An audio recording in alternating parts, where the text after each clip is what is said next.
এই মুহূর্তে কানপুরের গ্রিন পার্ক স্টেডিয়ামে আছেন রিপোর্টার মাহবুব রিমন। সরাসরি যাচ্ছি তার কাছে। রিমন, অনবদ্য এক প্রাপ্তি একেবারে মুমিনুল হকের। যদি বলি 13 ইনিংস পরে তার টেস্টের 13তম শতক এবং বাংলাদেশের হয়ে যে এলিট ফরম্যাটের ক্রিকেট, সেই এলিট ফরম্যাটের ক্রিকেটের সবচাইতে বেশি শতকের মালিক এখন মুমিনুল হক। ইনিংসের যদি তার কথা বলি, আজ কানপুরে প্রথম সেশনে যে 31 ওভার খেলা হয়েছে, জানেন যে বৃষ্টির কারণে গেল 2 দিন খেলা না হওয়ার কারণে 15 মিনিট অতিরিক্ত খেলা হয়েছে।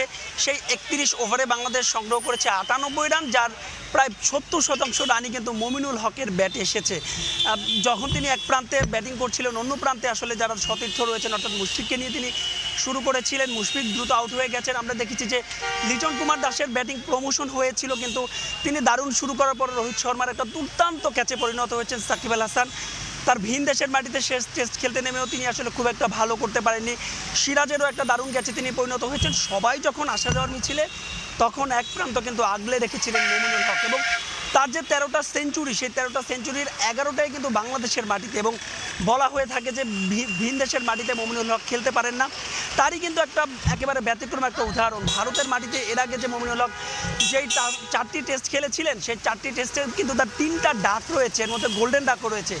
সে মুমিনুল যেন একেবারে চাপের মুহূর্তে দলের প্রয়োজনে একটা অনবদ্য ইনিংস খেললেন।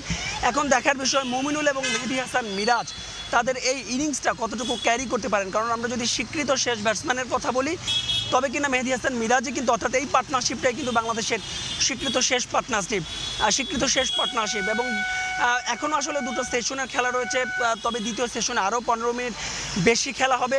সব মিলে আসলে এই জুটিটার ওপরে নির্ভর করছে। তবে একটা বিষয় কিন্তু স্পষ্ট, প্রথম সেশনে মোটে যে 3টা উইকেট কাটিয়েছে, হয়তোবা এই টেস্টটাও বাংলাদেশ এই টেস্টটাও ড্রয়ের দিকেই এগুচ্ছে। এবং তাই যদি হয়, তবে ভারতের মাটিতে কিন্তু প্রথমবারের মতো কোনো যে এলিট ফরম্যাটের ক্রিকেট আমরা বলি, সেই এলিট ফরম্যাটের ক্রিকেটে কোনো পয়েন্ট অর্থাৎ কোনো ম্যাচ ড্র করতে পারবে বাংলাদেশ। এবার যদি একটু আশপাশের অবস্থার কথা বলি, গেল 2 দিন আমরা যেমন দেখেছিলাম বৃষ্টি, আজ কিন্তু একেবারে বৃষ্টি নেই। নিশ্চয়ই আমাকে দেখেও বুঝতে পারছেন, প্রচণ্ড রোদ, তীব্র রোদ, এবং এই স্থানীয় তাপমাত্রা প্রায় 37 থেকে 38 ডিগ্রি তাপমাত্রার মধ্যে ওঠানামা করছে। তবে ফিলস লাইক 42। এবং এই রোদের মধ্যে আসলে সবচাইতে ব্যাটসম্যানদের যে বড় চ্যালেঞ্জ, সেটা হচ্ছে কি তাদের মনোসংযোগ ধরে রাখা। আমরা দেখেছিলাম যে মেহেদী হাসান মিরাজ যখন তিনি ব্যাটিংয়ে নেমেছিলেন, তার কিন্তু শুরুতে একটা ক্র্যাম্প হয়েছিল। দেখার বিষয়, আসলে বলছিলাম যে এই পার্টনারশিপটার উপর অনেক কিছু নির্ভর করে। নিরাপত্তা নিয়ে একটু বলবো, আমার পেছনে দর্শকরা ঠিক দেখতে পাচ্ছে কিনা জানি না। নিরাপত্তার প্রথম দিন থেকে আমরা যেমনটা দেখছিলাম যে তীব্র নিরাপত্তার চাদর, ঠিক তেমনই নিরাপত্তা রয়েছে। তার মধ্যেই কিন্তু দর্শকরা মাঠে আসছেন এবং খেলা উপভোগ করছেন। তো এই ছিল আমার কাছে কানপুর থেকে বাংলাদেশ ভারত দ্বিতীয় টেস্টের সবশেষ আপডেট। মুমিনুলের 13তম সেঞ্চুরি, সাকিব আল হাসানের বিদেশের মাটিতে শেষ টেস্ট এবং কানপুর টেস্টের সবশেষ খবর জানাতে আমাদের সঙ্গে সরাসরি যুক্ত হয়েছিলেন সহকর্মী মাহবুব রিমন।